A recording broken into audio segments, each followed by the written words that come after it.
Buenas tardes, hola chicos, eu sou a profe Camila e hoje a gente veio aqui, tá fazendo um intensivão para ajudar vocês a vencerem essa prova que é a prova do Enem, tá chegando aí agora em janeiro, beleza?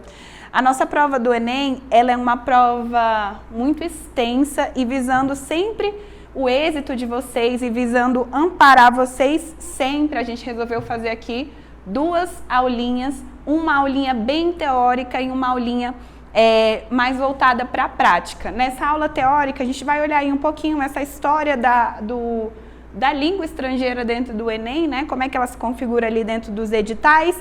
A gente vai olhar também a estrutura do exame, né? Eu vou mostrar para vocês as habilidades e as competências que o Enem exige e lá na segunda parte a gente vai falar um pouquinho das questões em si, beleza? Então, vamos lá.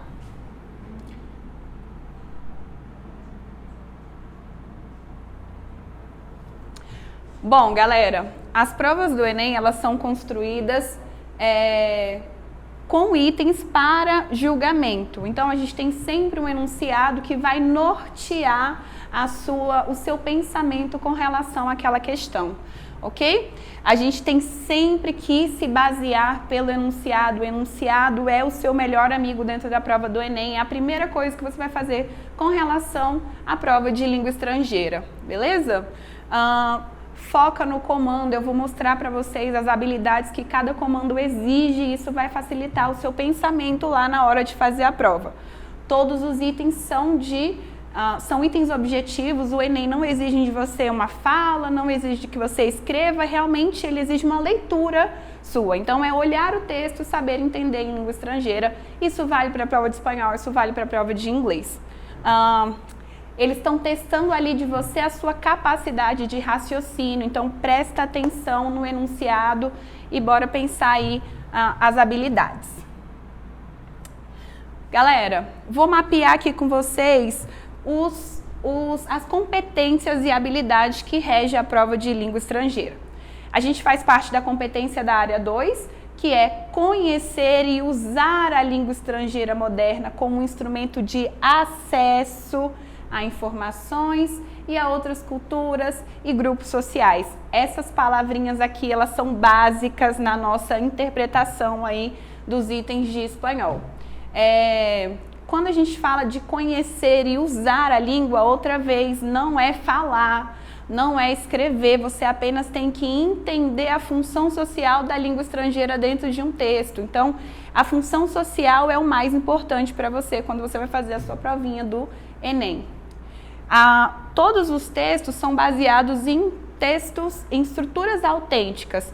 Então, são textos que saem, por exemplo, no La Nación, ou são textos que saem, por exemplo, lá na sua provinha, uma charge, a gente conhece bem, o Enem sempre trabalha em uma questão de Gaturro, uma questão de Mafalda, né? Então, a gente sempre traz aí o Quino e o Nick para dentro das provas, ou, por exemplo, textos do El País e de várias revistas que têm o espanhol aí como língua oficial.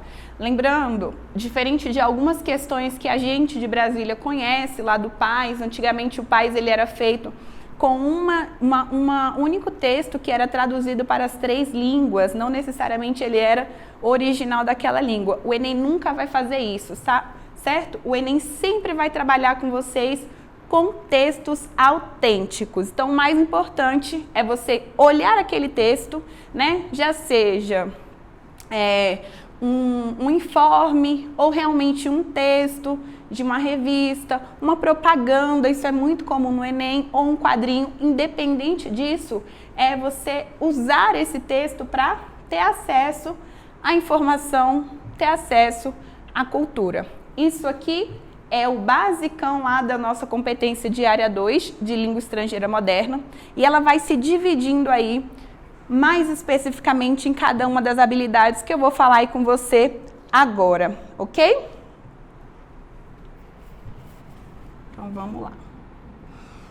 A primeira habilidade que a gente tem aí dentro da prova de língua estrangeira é a habilidade de número 5. O prof já começa na número 5? Sim, as outras habilidades elas estão lá na competência de número 1, ok? A habilidade de número 5, então, é a nossa primeira habilidade e ela diz associar vocábulos e expressões de um texto em língua estrangeira moderna ao seu tema. Olha só, a gente vai trabalhar sempre com uma ação, a nossa ação dentro de uma questão de habilidade número 5 é associar. A palavra-chave, o que você vai pensar com relação a essa habilidade é o tema do texto que você vai descobrir através de vocábulos ou de expressões que aparecem nesse texto, ok? Então, a nossa habilidade número 5, que é uma das habilidades mais comuns da prova de espanhol, é você olhar o texto e associar os vocábulos dele, as expressões, ao tema. Pensando no tema, então, aí como a nossa palavra-chave, beleza? Eu trouxe aí um exemplo de questão, né, de enunciado que a gente tem a habilidade número 5. Galera, uma coisa muito importante, o enunciado de espanhol, né, e o enunciado de inglês, eles são sempre na língua portuguesa. Então, realmente, é somente o texto que vai aparecer na língua estrangeira. Os enunciados, os distratores, todos vêm com a língua portuguesa aí para facilitar a sua resposta, né? O Enem não tem a língua estrangeira como uma punição, sempre pensando ali em acesso realmente à informação, ok? O enunciado dizia o seguinte: o título da palestra citado no texto antecipa o tema que será tratado e mostra que o autor tem a intenção de. Então, a gente vai trazer essa palavrinha, né? Tema, essa palavrinha, a intenção de, como uma das habilidades aí de número 5. Então, associar lá o que você leu ao tema geral do texto. Galera, nas habilidades de número 5, a gente fala de tema geral do texto. Ele não quer saber de você o significado de um vocábulo específico, ele não quer saber de você o significado de uma expressão específica. Ele quer que você use esses vocábulos, essas expressões para entender o tema do texto. Então, essa é a nossa primeira habilidade aí de língua estrangeira moderna. Quando a gente... Desculpa. Eu trouxe algumas questões aqui, alguns temas principais que podem nortear as questões do Enem, não só da habilidade 5, mas normalmente aí é teste de habilidade número 5, enfim. A gente pode falar nesse texto de culturas pré-colombinas, a gente pode falar de arte, de literatura, e aí a gente fala de todos os tipos de arte, né? Ele traz vários textos que são romances, eles trazem prosas, música, sempre ali presente, então, como um dos instrumentos da nossa provinha. Pode trazer textos como, temas como xenofobia, imigração, tombamentos patrimoniais, meio ambiente, avanço tecnológico, arquitetura, tudo isso, a arquitetura está em espanhol aqui, tudo isso em língua estrangeira moderna, ok? Ele pode trazer aí para você, e aqui na habilidade 5 e também lá na habilidade número 8, a língua espanhola como cultura, como variedade, né? Ele vai pedir para você entender a importância das variedades linguísticas, a importância da própria língua espanhola e o alcance desse idioma. Então, essas são algumas das estruturas que vão auxiliar a gente aí. Falando também de outras habilidades, vou aproveitar esse slide aqui, a gente pode pode se focar aí na parte de gramática de palavras homógrafas ou heterossemânticas. E aí, a intenção aqui é a de pensar isso lá no texto, né? Então, é você entender as palavras homógrafas, entender as palavras heterossemânticas. Eu coloquei aqui também em espanhol, peço desculpa para vocês. Dentro do texto, tá? Nunca vai te perguntar, essa palavra aqui, no português é isso aqui, isso não acontece no espanhol. Pensando no vocabulário, a gente vai ter aí prefixos, expressões idiomáticas. Gente, de verdade, eu vou pedir desculpa. Eu trouxe aqui, o meu slide estava em espanhol e depois lembrei que eu tinha que colocar em português. Galera, então a nossa segunda habilidade aí, a nossa habilidade número 6, ela diz o seguinte: utilizar os conhecimentos da língua estrangeira moderna e de seus mecanismos como meio de ampliar as possibilidades de acesso a informações, tecnologias e culturas. Então, nossa ação principal é utilizar aí, ok? A nossa palavra-chave é acesso. Acesso à informação, acesso à tecnologia e acesso à cultura. Galera, diferente lá da habilidade número 5, que ele te exige o tema central do texto, né? Então, você usar usar os vocábulos e as expressões, para ter acesso ao tema central do texto. A habilidade número 6, ela quer uma parte específica daquele texto. Eu vou te mostrar um exemplo aqui.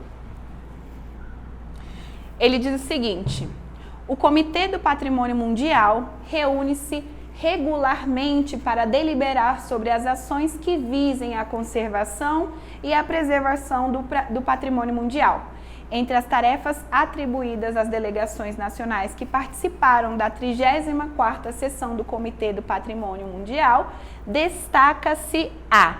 Então, ele quer aí de você uma parte mais específica daquele texto, correto? Diferente lá da habilidade número 5. Falou tema, né? Habilidade 5, a gente quer um texto como um todo, né?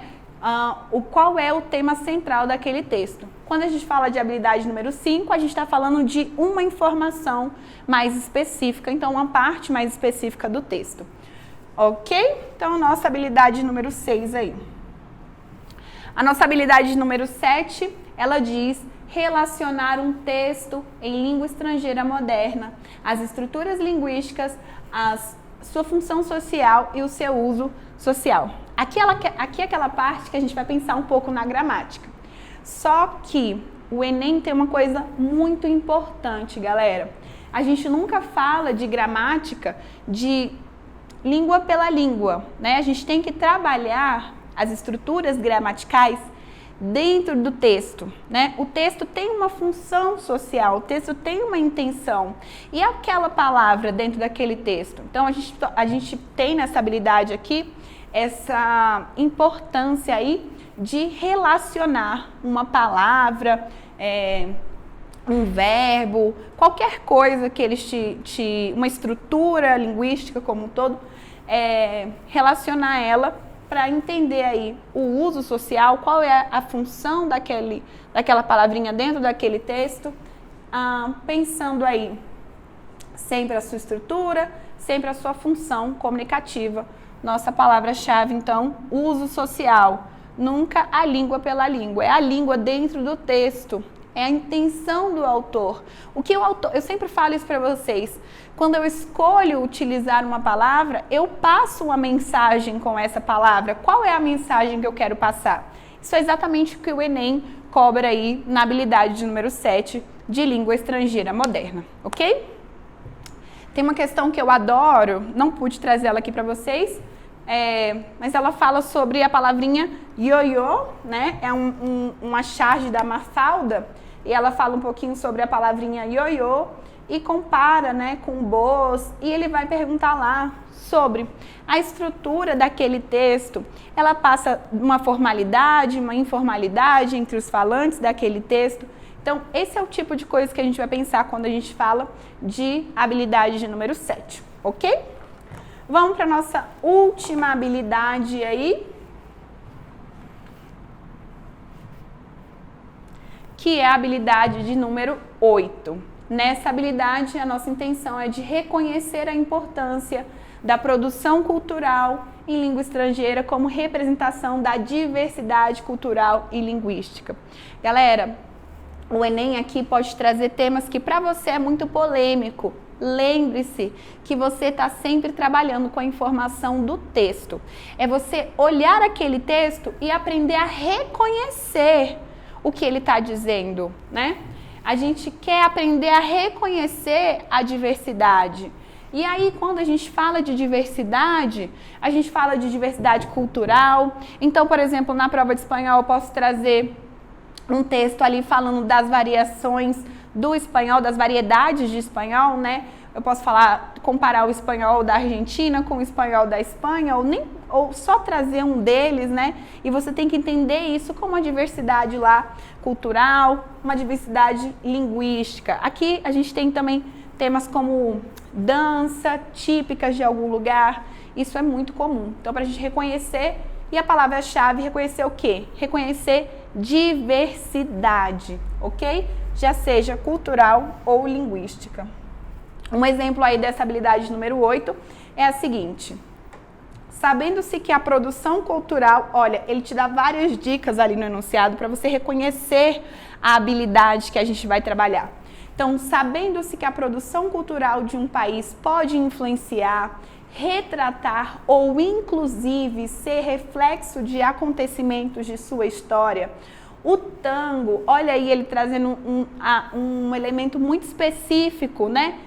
Que é conhecido mundialmente pela Argentina, não é isso? Então, o tango, dentro do contexto histórico argentino, é reconhecido por... E aí a gente vai trabalhar essa questão da diversidade cultural, beleza? Então, essas são as 4 habilidades que o Enem pode exigir de você. Resumindo a nossa aulinha aí em tópicos, a gente sempre vai pensar, então, a ideia de se usar a língua estrangeira, ela nunca está relacionada à fala, à escrita, quando a gente fala de provas de Enem, né? A gente está sempre pensando a língua dentro de um texto objetivo, né? Para entender a função social, para associar os vocábulos dessa língua às informações que a gente precisa captar nele aí. A língua como instrumento e não como um fim em si mesma, aquilo que a habilidade 7 reforça. Não é uma palavra isolada, é sempre a palavra, é sempre a estrutura dentro de um contexto, né? A gente tem uma função para aquilo que a gente escreve, para aquilo que a gente diz.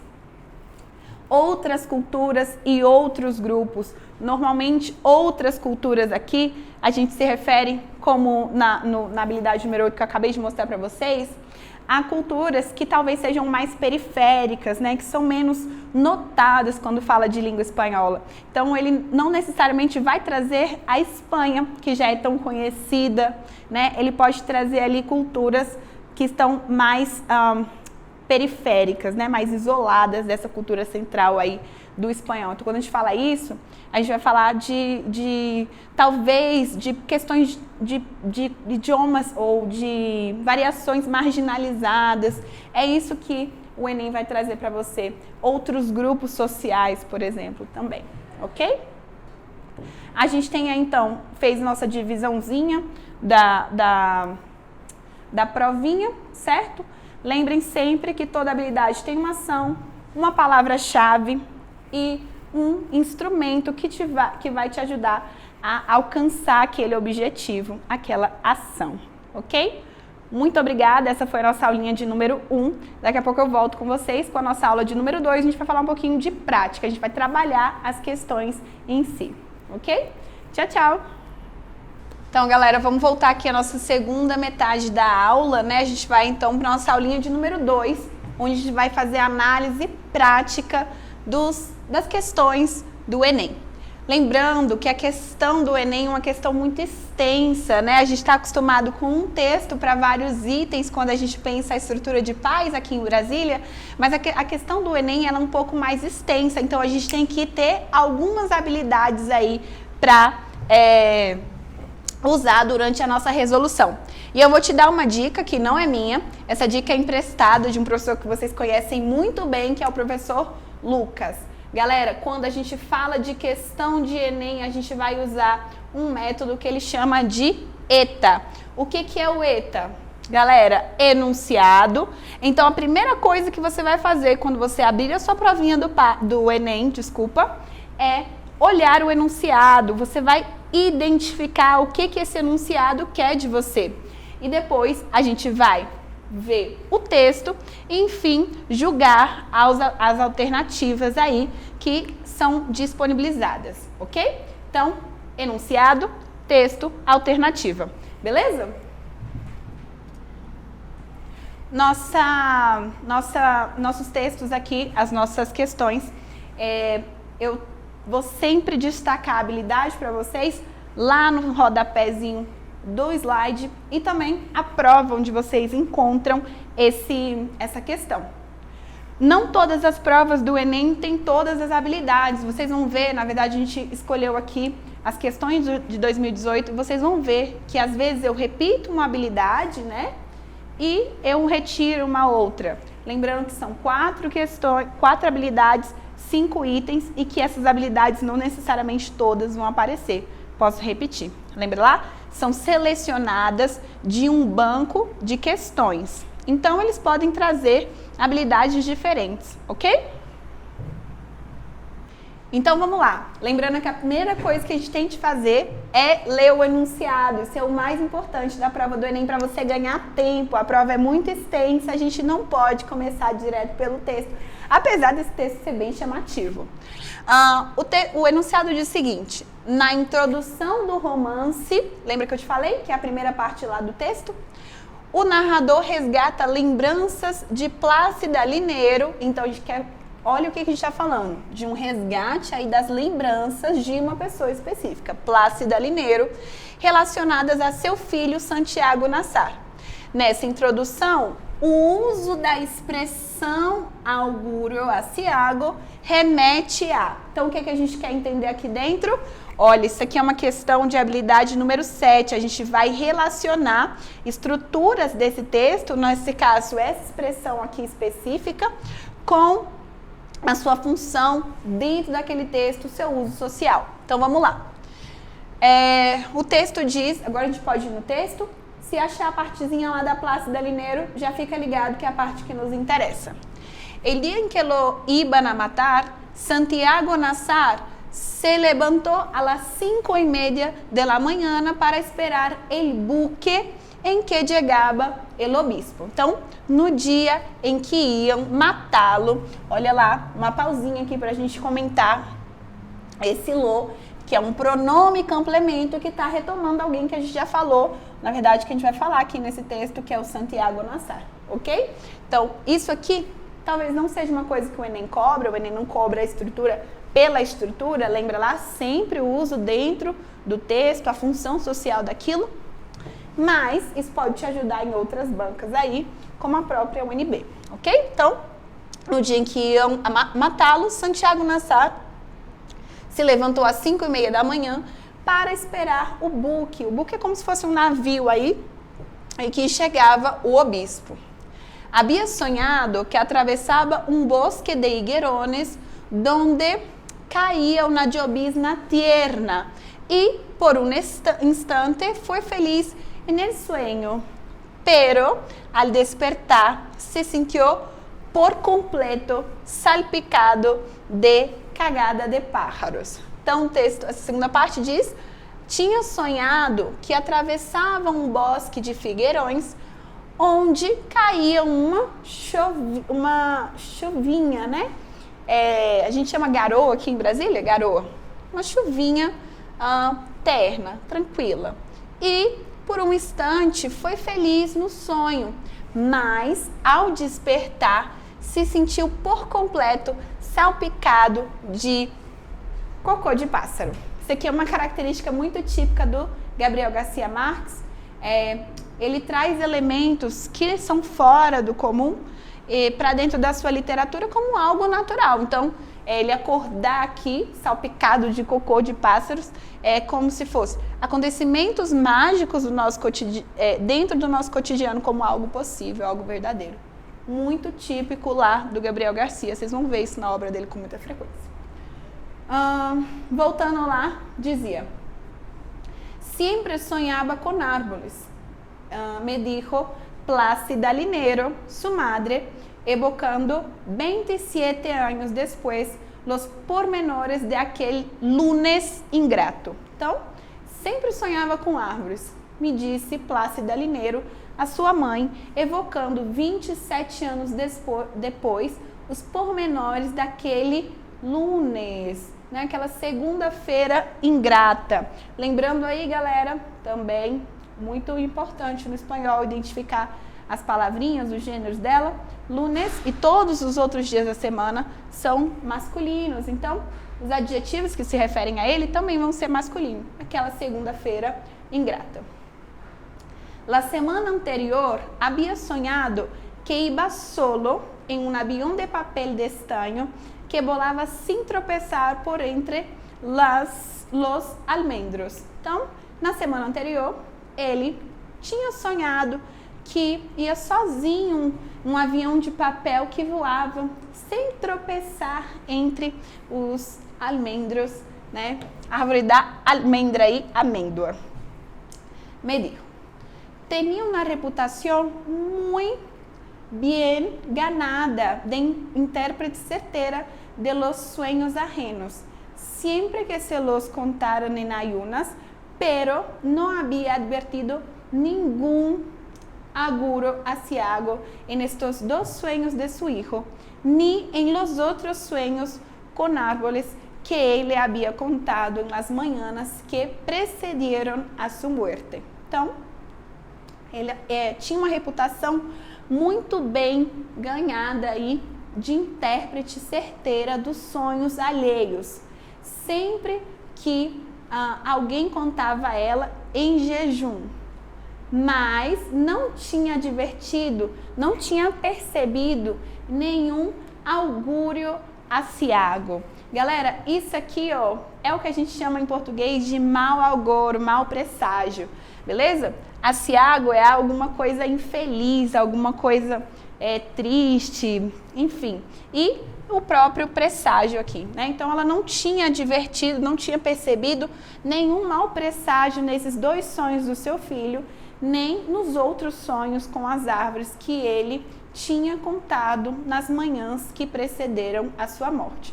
Agora a gente já sabe que interessa pra gente essa parte onde ele fala da Plácida, né, a Plácida Lineiro, a mãe do Santiago, e a nossa expressão, ela tá bem aqui. Vamos ver as alternativas? Galera, detalhezinho sobre o Enem. Tudo no Enem é muito bem pensado. Olha como essas frases aparecem em cadência. Vocês estão vendo que esse primeiro item, ele é maior do que esse, ele é menor do que esse, que é menor do que esse, que é menor do que esse, é menor do que esse. Isso é pensado. Os professores que preparam, que elaboram as estruturas do Enem, eles recebem todo esse tipo de informação. Então, os distratores sempre vão ter aí uma cadência, ok? Então, a gente quer, a expressão remete a relação mística que se estabelece entre Plácida e o seu filho, destino trágico de Santiago que Plácida foi incapaz de prever nos sonhos, descompasso entre a felicidade de Santiago nos sonhos e o seu azar na realidade, crença de Plácida na importância da interpretação dos sonhos para mudar o mundo, ou presença recorrente de elementos sombrios que revelam nos sonhos, que se revelam nos sonhos de Santiago.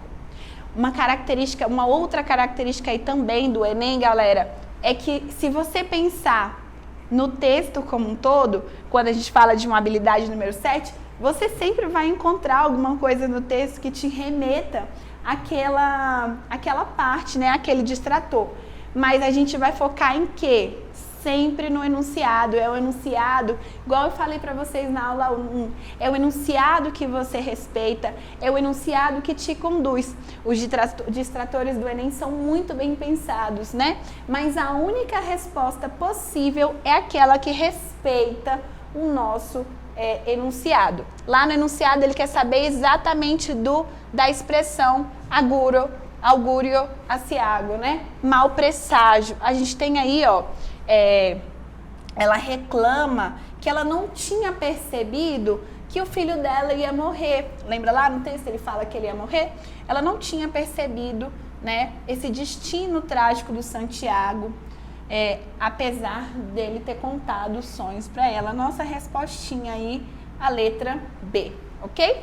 Então, pensar que tenho que ter cuidado, tenho que olhar exatamente o que ele me pede quando eu falo de uma habilidade número 7. Essa é a nossa primeira perguntinha aí da prova de 2018. Vamos para a próxima?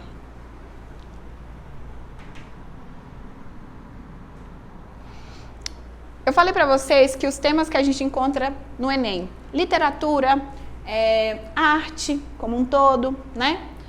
A gente tem também música, a gente tem questões como imigração, xenofobia, a gente tem temas da língua, né, lá dentro, e a gente tem também textos, por exemplo, que contam sobre arquitetura, tecnologia, sempre dentro da tecnologia, várias coisas diferentes, uma delas arquitetura, e essa questão aqui, ela também trazia esse teminha pra gente aí. Então, a tecnologia dentro da arquitetura. Nossa primeira coisa, não se esqueçam, enunciado, texto, alternativas, ok? ETA, basicão aí na análise do Enem. No texto, alguns dos benefícios de se utilizar estruturas pré-moldadas na construção de altos edifícios estão expressos por meio da palavra límpia.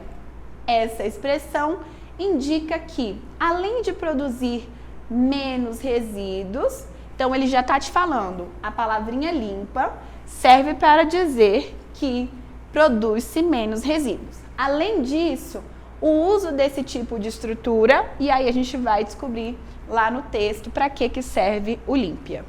Então vamos lá para o nosso textinho. Revolución en la arquitectura china. Levantar rascacielos em 19 dias. Então, revolução na arquitetura chinesa, levantar arranha-céus em 19 dias. Um rascacielos de 57 pisos não chama a atenção em la China del siglo XXI, salvo que se haya construído em 19 dias, claro. Então, um arranha-céus de 57 andares não chama atenção na China do século XXI, exceto que se tenha construído em 19 dias, claro. E isso é precisamente o que ha conseguido Broads, e aí, gente, eu vou pedir perdão pelo inglês, né? Sustainable Building, BSB.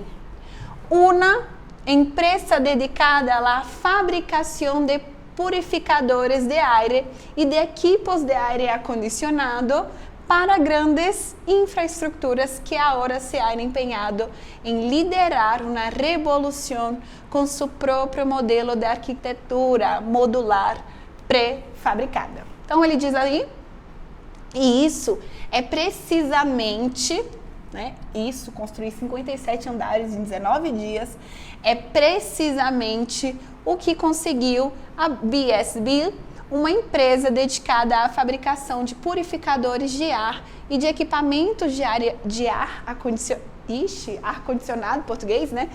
Para grandes infraestruturas que agora, né, empenhou-se em liderar uma revolução com seu próprio modelo de arquitetura modular pré-fabricada.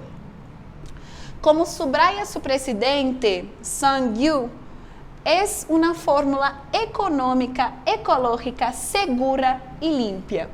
E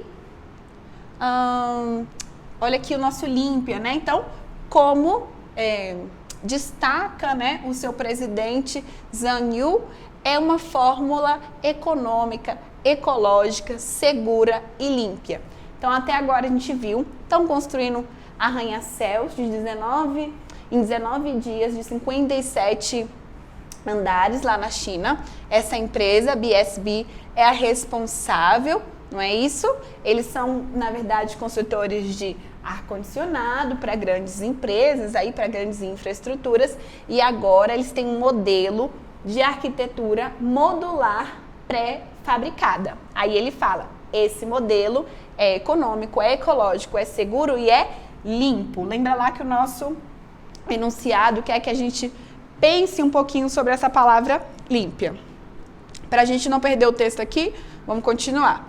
Esse último término, además, lo utiliza tanto para referir-se al polvo que se produce en la construcción, como a los gruesos sobres que suelen circular por debajo de las mesas en adjudicaciones, lo siento, e permissos vários. Então, ele fala aqui, ó, esse termo, esse último termo, termo limpia, né?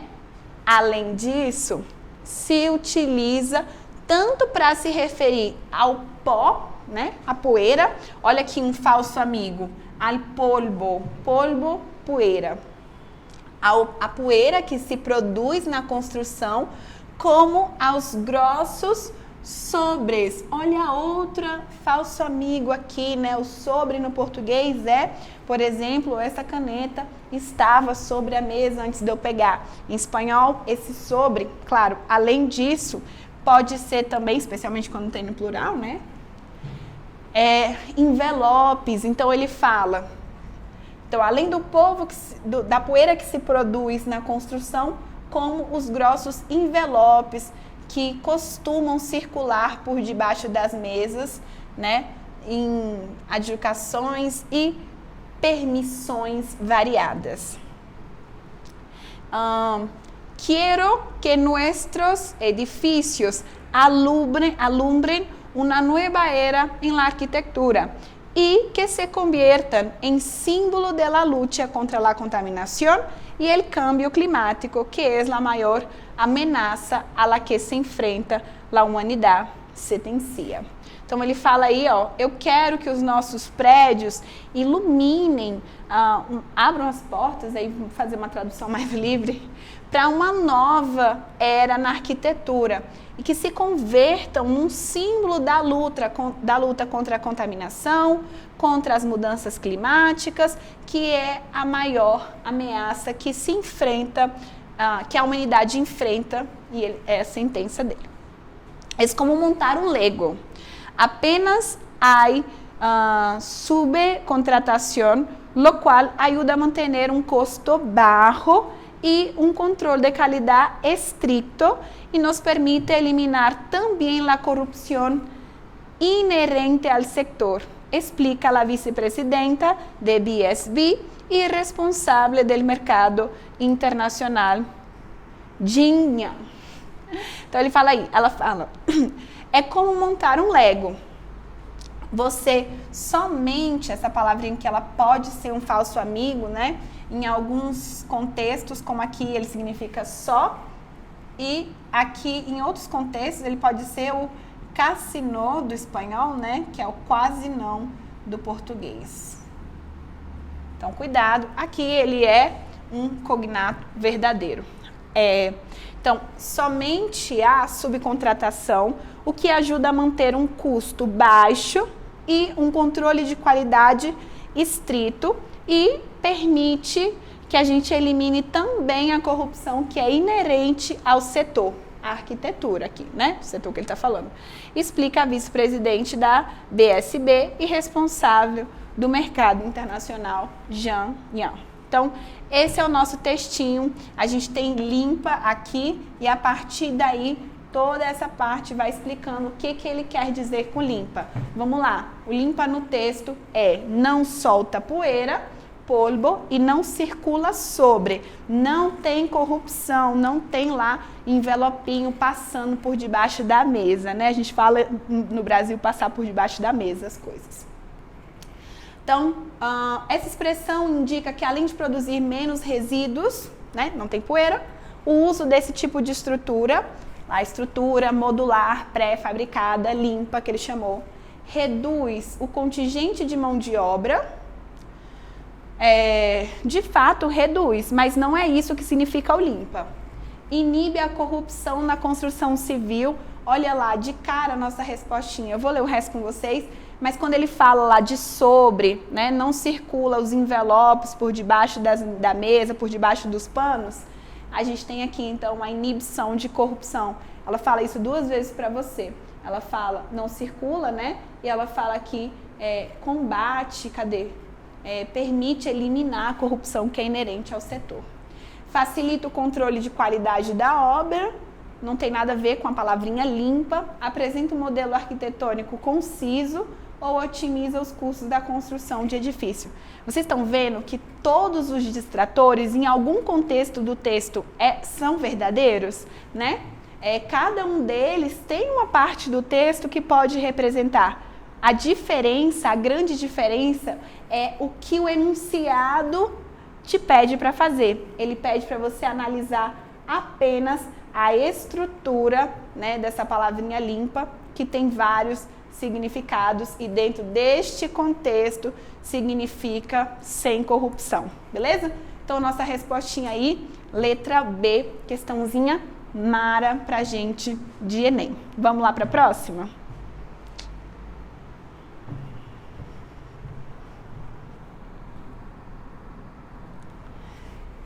Essa questão é um pouquinho menor, acho que vai ser a nossa última questão aí. É uma questão já de habilidade de número 6, então a gente tem nossa utilizar, né, os conhecimentos da língua estrangeira como um meio de ampliar acesso, nossa palavra-chave, à informação, à tecnologia e a culturas. É isso que esse item vai cobrar da gente. Lembrando, métodozinho ETA aí do professor Lucas, enunciado, texto, alternativas. As ações solidárias contribuem para o enfrentamento de problemas sociais. No texto, a ação solidária ocorre quando o contribuinte... Vocês estão vendo que eles estão perguntando sobre o texto de uma maneira geral. Então, a gente está falando aí da habilidade 6. Na verdade, desculpa, ele não está perguntando do texto de uma maneira geral, né? Ele vai estar perguntando lá sobre o que é esse sentido de ação solidária no texto. E é isso que a gente vai buscar. Vamos lá no texto. Que é la ex solidaria? La ex solidaria é uma ex que ajuda a las personas más vulnerables. Podrás marcarla quando hagas la declaración de la renta. Es la casilla que se denomina fines sociales. Nosotros preferimos llamarla ex solidaria. Então, o X solidário, o que é o X solidário? O X solidário é um X que ajuda as pessoas mais vulneráveis. Você poderá marcar esse X quando fizer a declaração do imposto de renda, a declaração de renda em espanhol. É a casinha, esse ilha aqui, ó, é um sufixo, né, como um diminutivo. Em algumas palavras eu não posso dissociar, a palavra já ganhou um outro sentido, mas aqui uma casinha, né, o campozinho que você marca o X. É uma casinha que se denomina fins sociais. Nós preferimos chamar de X solidário. Porque al marcarla haces que se destine 0,7% de tus impuestos a programas sociais que realizam las ONGs. A gente vai ler tudo separadinho aqui, ó. Então, porque ao marcar esse xizinho aí, você faz que se destine um 0,7% dos seus impostos a programas sociais que realizam as ONGs, as ONGs. Porque se beneficiam os coletivos mais desfavorecidos sem nenhum custo econômico para ti. Então, porque se beneficiam os coletivos mais desfavorecidos sem nenhum custo econômico para você?